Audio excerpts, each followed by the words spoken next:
아담이 자기 아내 이브를 알더니 그녀가 잉태하여 가인을 낳고 말하되 내가 야벨로부터 한 남자를 얻었도다 하였더라.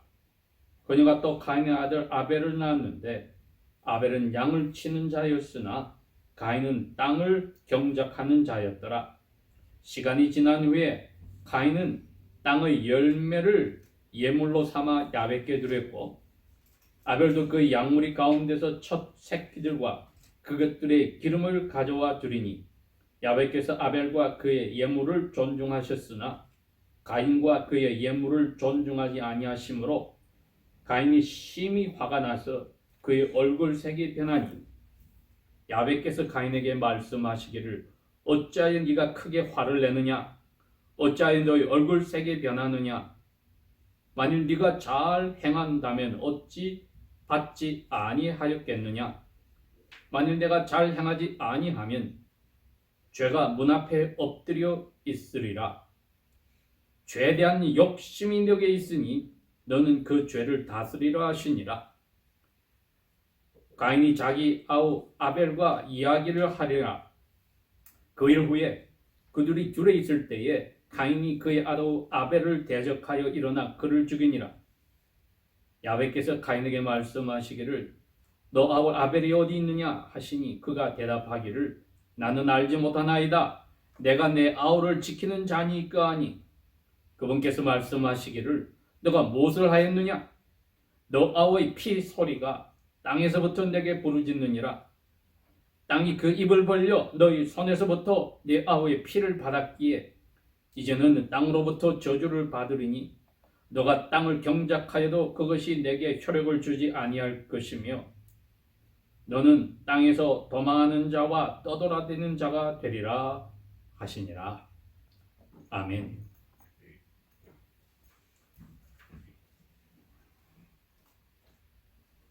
(2021년) 벌써 둘째 복된 주일을 하나님께서 우리에게 허락하셨는데 저희들이 이 복된 주일에 제일 중요하게 생각하는 일을 하려고 이 자리에 모인 것입니다. 그것은 하나님 앞에 오체투지를 한다는 표현입니다. 이마와 발과 손, 이 내굽을 다 엎드려서 하나님 앞에 엎드린다. 이것이 예배란 뜻입니다. 우리가 하나님을 예배하기 위해서 이 자리에 모였습니다. 우한 바이러스 때문에 육체적으로 인펄슨으로 예배하지 못하는 법령들이 미국 50개 곳곳에서 발동되었지만 하나님께서 우리에게 은혜를 주셔서 저희들이 일찌감치 모일 수 있게 하신 것도 큰 은혜입니다. 예배는 행동을 하나님이 중요시 하시기 때문에 저희들이 함께 모인다는 즉 교회라는 것의 예배를 하나님이 얼마나 중요하게 생각하시는지 오늘 저희들이 이 말씀을 통하여 받아들입니다. 제목을 나는 참된 예배하는 사람인가 하고 가인과 아벨과 야훼 하나님과의 관계에서 저희들이 찾았습니다. 나는 참된 예배하는 사람인가? 이걸 다시 말하면은 나는 창조하신 목적에 맞추어서 사는 참 피조물인가 하는 뜻이 되기도 합니다. 생물, 무생물들이 온 우주에 있는 모든 것들이 하나님이 창조하신 그때부터 지금까지 사람 때문에 받는 저주 아래에서도 변함없이 창조주 하나님께 영광을 돌리고 있습니다. 사람이 그 모든 창조물의 크라운 주얼로 가장 정점에 있게 하나님의 영의 모습을 담아 만들었으니 얼마나 더 그 다른 만물들보다도 하나님을 더 예배해야 되겠는가? 상식적으로 그렇게 생각할 수 있습니다. 그런데 성경 말씀은 그와 반대의 사건을 우리에게 이야기합니다. 이 4장의 사건을 이해하려면 1장과 3장을 다시 들여다보아야 합니다. 1장에 하나님이 말씀만으로 빛을 만드시고 어둠과 나누시고 이 우주를 만드시고 여섯째 날 아침까지 이 세상에 자기의 모습을 닮은 사람을 만들기 전에 그들이 살 수 있는 조건을 다 갖추어 놓았습니다. 그리고 남성을 먼저 만들어서 그를 이름을 아담이라고 지어주었습니다. 뜻이야 붉은 진흙의 모습인 붉은 색깔의 흙이라는 뜻입니다. 그러니 자기 이름을 들을 때마다 아담은 자기의 존재가 무엇인지를 알고 있습니다. 하나님이 자기 코에 생기를 불어넣어 주셔서 자기가 진흙이 아닌 사람으로 만드신 모든 것을 다스리는 그러한 만물의 영장의 자리에 있다는 것을 알고 있습니다. 하나님께서 그 생명을 거두어 가시면 자기는 아무것도 아닌 진흙으로 돌아간다는 것을 알고 있습니다. 그리고 그가 보는 앞에서 동방의 에덴 땅에 공원을 하나 만드시면서 그 공원에서 기와 요초들이 그리고 식물나무들이 채소들이 자라게 하시고 그리고 동물들과 조류들을 다 만드시며 동산과 땅을 비옥하게 흐르게 할 4개의 강이 거기서 흘러나가게 하셨습니다. 그리고 동물들과 새들을 데리고 와서 에덴이 그들의 주인과 관리자로서 특징대로 이름을 다 지어주어서 그 이름들이 되었다고 했습니다. 쌍상들이 왔으나 에덴을 위해서는 도와주는 여성이 없었다. 하나님 그래서 에덴을 재우고 나서 에덴의 갈빗대 하나를 빼내어 첫 번째 외과 수술을 하고 피를 흘리고 나서 그 자리를 살로 메꾸고 그 갈빗대로 다시 하나님께서 진흙을 빚어 여성을 만들었습니다. 그리고 깨어난 에돔에게 데려와서 결혼을 허락하였을 때 에돔이 결혼 서약에 그렇습니다. 당신은 나와 똑같은 종류입니다. Same species입니다. 나의 뼈 중에 뼈고 살 중에 살입니다. 고백을 하면서 이제 당신은 나의 아내로 이름을 여자라고 부르겠습니다. 그러나 아직 여자에게는 에돔과 같은 이름이 주어지지는 않았습니다. 이렇게 해서 여자는 에돔이 하나님의 말씀대로 에덴 동산과 이 공원 전체를 그리고 이 지구 덩어리를 하나님의 축복 가운데 자녀들을 받아서 그 자녀와 함께 개발해 나가고 가꾸어 나가라는 명령을 받았던 것입니다. 여성의 또 아내의 중요성을 하나님이 이처럼 크게 주셨지만 사탄의 게임에 빠져서 결국은 창조주 하나님의 자리를 넘보다가 저주를 받았으니 에돔이 자기 아내와 야훼 사이에 저주받은 아내의 음성을 듣고 그녀에게서 과일을 받아서 선악을 알게 하는 나무의 열매를 먹자마자 두 사람이 죄를 알게 되었습니다. 모든 복된 상태가 이제 저주의 상태로 바뀌어 버렸습니다. 삶을 살아가야 할 소망이 사라졌습니다. 부부 사이가 아주 불편한 미워하는 사이가 되었습니다. 야훼와 날마다 교제하는 그 시간이 두려워서 나무 뒤에 숨어버리게 되었습니다. 그러기에 야훼께서 나타나셔서 그들의 잘못을 지적해 주시면서 그들과 약속한 것에 따라서 저주를 선언을 하신 겁니다. 그게 3장에 나오는 말씀입니다. 여자에게는 3장 16절 큰 고통과 아기를 뵐 때 고통이 심하게 하리니 고통 가운데서 너가 자녀들을 낳을 것이고 너희 바라는 바는 남편에게만 있지만 남편은 너를 아주 심하게 다스리리라.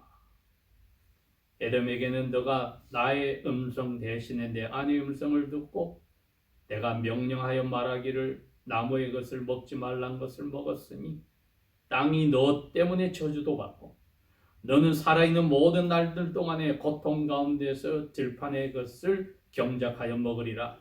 그러나 들판은 너에게 가시덤불과 엉겅퀴를 내어줄 것이니 너는 들판에서 나오는 채소를 먹으며 너 얼굴에 땀이 흘러야만 너는 빵을 먹을 것이며 마지막은 땅으로 돌아가리니 왜냐하면 너를 그 땅에서 취했기 때문이라. 너는 먼지니 먼지로 돌아가리라 하시니라. 이때 에돔이 야훼께서 이 저주를 내리신 말씀 속에서 조금이나마 희망을 붙들었던 것이 여자에게 약속하신 대로 너의 후손이 태어나서 너희들의 원수를 갚아줄 것이라는 것과 고통 가운데서 자녀들을 낳을 것이라는 이 약속 하나를 겨우 붙잡았습니다. 그럼에도 불구하고 에돔이나 그의 아내는 여러분 자기 자신에 대해서 아직까지 완전히 하나님 앞에 굴복하여 겸손히 엎드려서 회개하는 자세로 산 것은 아니었습니다.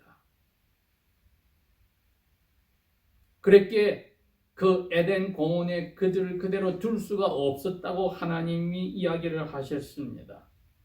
22절 하나님께서 말씀하시기를 보라 이 사람이 이제 성곽을 아는 일에 우리 중 하나같이 신과 같이 되었으니 그가 자기 손을 내밀어 생명나무의 열매도 따먹고 영원히 살게 될까 염려하노라. 이렇게 이야기를 하신 것을 보니 아담과 그의 아내가 자기의 잘못을 인정하고 겸손히 하나님의 처분을 기다리는 자세가 아니라 아직까지 자기의 타락한 마음으로 자기의 욕심을 채우려는 기회를 보는 잘못된 죄성이 발동하고 있었다는 겁니다. 그들에게 하나님은 자비를 베풀어서 21절에 아담과 그의 아내를 위하여서 짐승을 죽여서 그 가족으로 외투를 입혀 주었다고 하였습니다. 이것은 야훼 앞에 이제 죄를 가진 그들의 모습으로 찾아올 수 없이 짐승을 죽여서 야훼 앞에 죄를 가리는 모습으로 와야 됨을 가르쳐 주었습니다.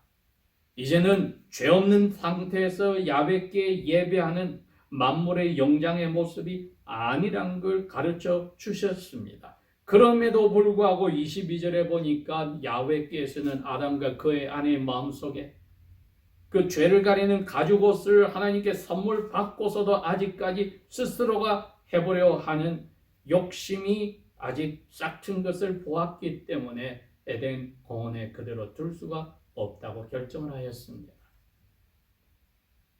23절 그러므로 야훼께서 에덴 공원에서 그를 내어 보냈다. 그리고 붉은 땅을 다시 경작하는 농부로 살게 하였다.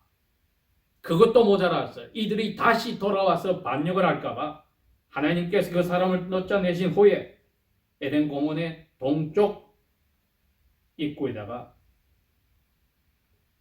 생령들과 천사장들과 산지 사방으로 빙빙 도는 불로 타는 검을 돌리셔서 그들이 다시 공원으로 들어와 생명나무에 가지 못하게 길을 지키게 하셨다고 했습니다. 여러분, 이게 근 6,000년이 지난 오늘날까지 변하지 않는 사실입니다. 하나님께서 허락하지 않음에도 불구하고 자기의 욕심대로 행하고자 하는 우리의 모습을 이 자리에서 밝혀준 겁니다. 이건 성령님이 오시더라도 우리에게 바뀌지 않은 남아있는 죄성입니다. 나의 원하는 욕심대로 해나가겠다. 오늘 본문 4장은 그렇게 됐습니다. 아담이 자기 아내와 잠을 자서 그녀가 아기를 배어서 케인을 낳았다. 이것은 하나님께서 주셔서 받았다는 뜻입니다. 케인을 받고 나서 또 아기를 배어서 두 번째 남자 아기를 낳았는데 그때는 이름을 애플 혹은 하펠이라 불렀습니다. 이것은 허무하다, 슬프다는 뜻입니다. 어떻게 기뻐하고 즐거워해야 될 것 같은데 그렇지 않은 것이 인생이란 것을 에돔과 그의 아내 이브와 그리고 가인과 아벨을 통하여서 이분들은 뼈저리게 느끼고 살았던 것입니다. 땅이 저주한 것을 뼈저리게 느끼고 살았습니다. 저주받은 땅이 엉겅퀴와 가시를 내는 것을 뼈저리게 느끼고 살고 있습니다. 자기들이 원하는 대로 되지 않는 것을 뼈저리게 느끼고 살고 있습니다. 전도서 1장 8절이 헛되고 헛되다, 모든 것이 헛되다는 그 전도자의 고백이 이들의 입에서 한숨과 같이 나오는 겁니다.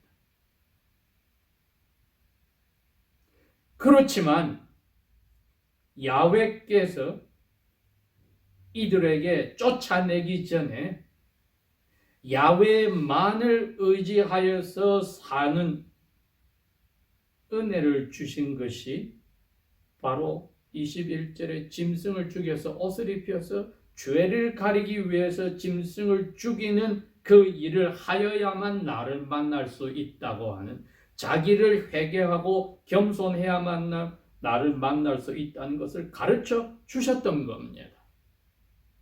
그럼에도 불구하고 가인에게 그것을 가르칠 때, 아벨에게 그것을 가르칠 때 이게 가족 안에서도 이미 야훼의 뜻에 순종하는 그러한 평화로운 삶이 사라졌다는 겁니다.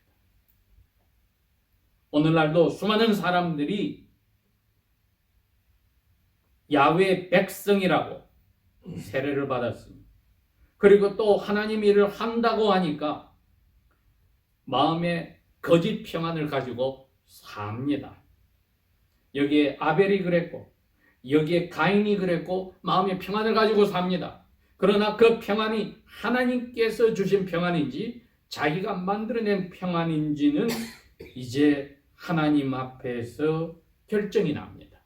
우리가 예배를 한다는 것이 바로 예수님께서 요한복음 4장에 사마리아 수가성에 우물 곁에서 하신 죄 많은 여인에게 말씀하신 것과 같습니다.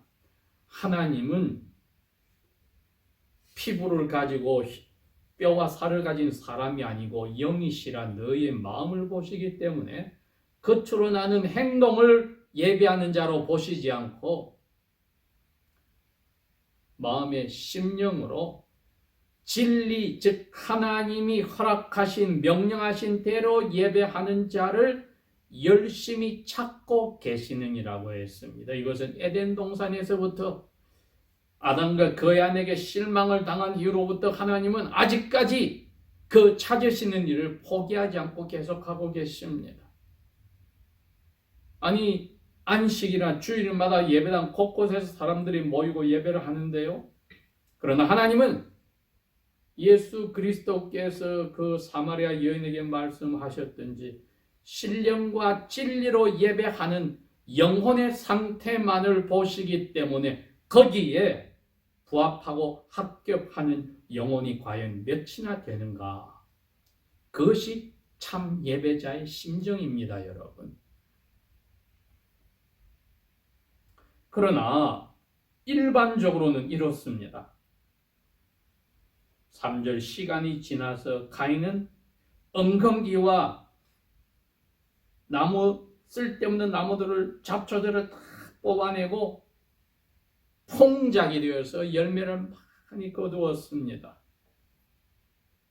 오늘날로 치면 학생은 학교 모든 활동이나 공부가 사람들에게 칭찬받을 만큼 만족할 수가 있고 사업하는 사람 같으면 모든 것이 자기들이 원하는 대로 다 이루어지고 더 넘치게 잘 되고, 권력을 가진 사람은 점점 더 사람들에게 인기를 얻어서 조표로 대통령도 부통령도 당선이 되고 세니터도 되고 하원의원도 되고,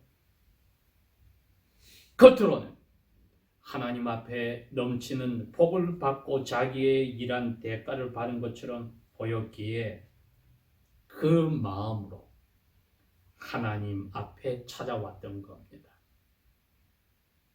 그러나 실망에 쌓인 부모에게 배우기를, 너가 짐승의 옷을 가죽으로 옷을 입었다는 것은 그 짐승을 죽여서 그 피를 흘려서 야훼께서 우리 죄를 임시로 가리워 줬다는 것을 깨달아야 한다는 거다.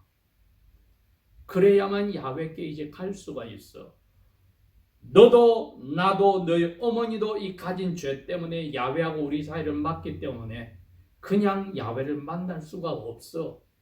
예배에 길을 가르쳐 주었습니다. 그러나 가르치는 부모의 마음도, 아담과 그의 아내의 마음도 아직까지 뭐가 남아 있습니까? 에덴 공원으로 가서 불칼이 돌아가는 그 길을 지나가서 생명나무의 열매를 따먹고자 하는 자기의 욕심이 살아있다는 겁니다. 그러나 하나님은 그걸 못하게 막아주는 은혜를 베풀었습니다. 애들이 불장난하려 할 때 부모가 그것을 빼앗아버리고 못하게 하는 것은 자녀들에게는 불평스럽고 불만스러운 일이지만 그 자녀를 사랑해서 위해서 빼앗아버린 것입니다. 마찬가지로 야훼께서는 아담과 그의 아내를 위하여서 그 길을 막았던 것입니다. 아니나 다를까 이 아들들에게서 나온 예배자의 모습이 이랬습니다. 내가 동생과 비교해보니 받은 복이 너무 많아. 나는 야훼께 이것을 드릴 거야. 그러나 야훼께서 정해주신 대로 야훼를 만나는 길이 아니고 자기 욕심대로 자기 판단대로 복받았다고 그것을 야훼께 가지고 온다니 얼마나 곁에서 보는 사람들이 속기 쉽겠습니까? 왜? 눈에 보이는 세상의 판단으로 하면 성공한 사람이니까요. 야훼께 복받은 사람이니까요. 그러나 이것은 야훼의 복을 저주로 바꾼 사람입니다. 왜? 야훼의 명령을 어기고 자기가 죄인인 것을 인정하지 않고 찾아온 것입니다. 히브리서 9장에 이야기했습니다. 피를 흘리지 않고는 죄 용서를 받을 수 없다. 그거는 레위기의 말씀을 그대로 인용한 것인데, 피를 흘려야만 너희들의 예물을 내가 죄를 가려줘서 받겠다고 모세를 통하여 이스라엘에게 확실히 원리를 야훼께서 밝혀준 것은 에덴 동산에서 이미 가르쳐 주셨기 때문입니다. 피를 흘려야 되는 것은 그 피가 나의 죄로 내가 죽어야 된다는 것을 인정한다는 뜻입니다, 여러분. 그러니 가인의 마음속에는 나의 죄란 개념이 없었습니다. 내가 이처럼 노력하여서 저주받은 땅을 일구어서 이처럼 잘 됐으니 야훼께 복을 받았다고 착각하였던 겁니다.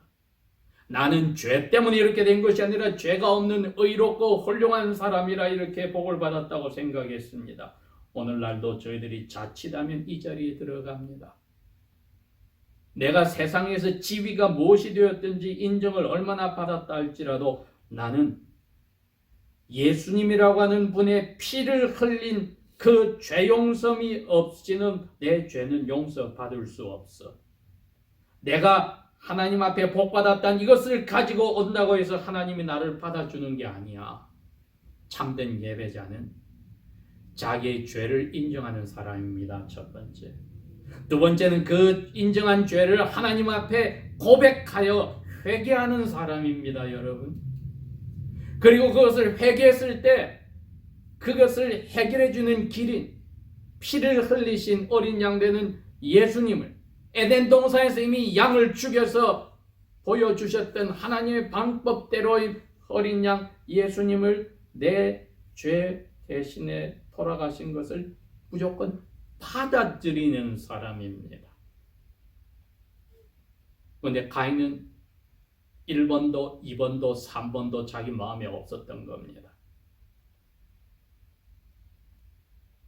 4번 아벨은 여기 보십시다. 4절에 그의 키우던 양무리들 가운데서 첫 새끼들과 그것들의 기름을 가져와 드렸다. 이것이 죄성이 아직 있는 자기 자신도, 죄성이 있으면서도 자기를 가르친 부모님도 지킨 야훼를 만나는 한 가지 유일한 방법인 것을 아벨은 고백한 겁니다. 기름을 어떻게 드립니까? 양을 죽여야만 기름을 취할 수 있습니다. 피를 흘려서 나의 죄 대신에 약속하신 양을 죽여서 피를 흘리고 뿌리고 하나님 앞에 태우려고 기름을 고기와 함께 가져왔습니다. 저는 부모님과 함께 저기 서쪽에 있는 저 에덴 공원에 들어가서 하나님과 교제할 수 있는 길을 잃어버린 허무한 인생임을 고백합니다. 그 고백을 하는 모습입니다, 여러분. 이게 자기가 가진 게 양분이라서 그걸 바쳤다는 뜻이 아닙니다. 그러니 개인은 동생에게 와서 그 양을 교환하여서 자기도 그 심정으로 예배를 하러 왔어야 되는데 그것이 아니었다는 것입니다. 야훼께서 아벨의 마음과 그가 바치는 예물을 honor, 존중하셨다. 왜? 죄인이 자기의 죄인됨을 고백하는 회개와 겸손과 순종을 보았기 때문입니다. 예수님께서 그랬기에 세례 요한에게 와서 내가 이 하나님의 자녀들의 죄를 뒤집어서서 그들의 죄를 고백하고 너에게 물세례를 밟는 것이 하나님의 의를 이루는 거야고 말한 것과 같습니다. 그 예수님 덕분에 아벨도 예수님 입으로 그랬습니다. 이 세상을 창조할 때 의로운 아벨의 피로부터 제단 사이에서 죽임을 당한 베레아의 아들 스가랴의 피까지 이스라엘 백성 너희들이 선지자를 죽이지 아니한 적이 있느냐? 예수님께서 인정하셨습니다. 의로운 사람 아벨의 피니라.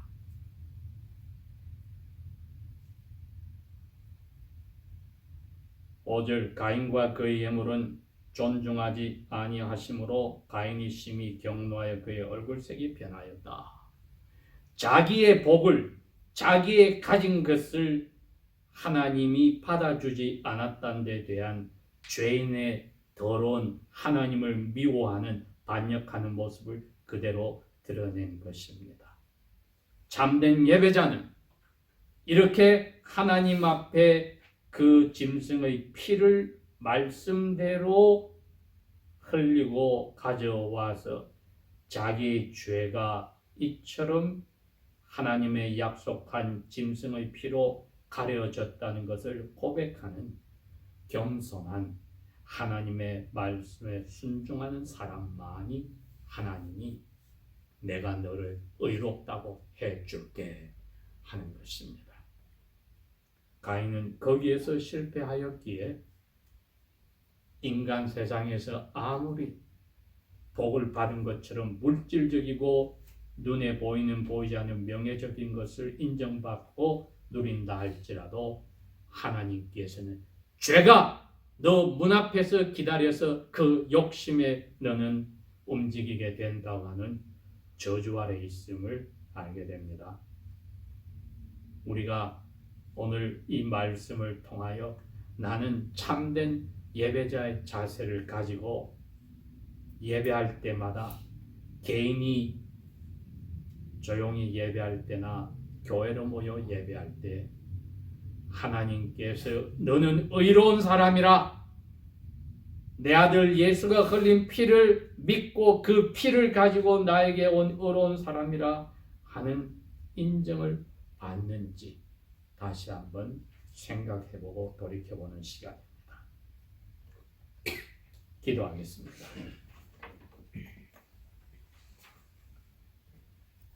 아버지 하나님, 우리에게 주신 복을 저주로 바꿔버리는 죄를 짓지 않기를 원합니다.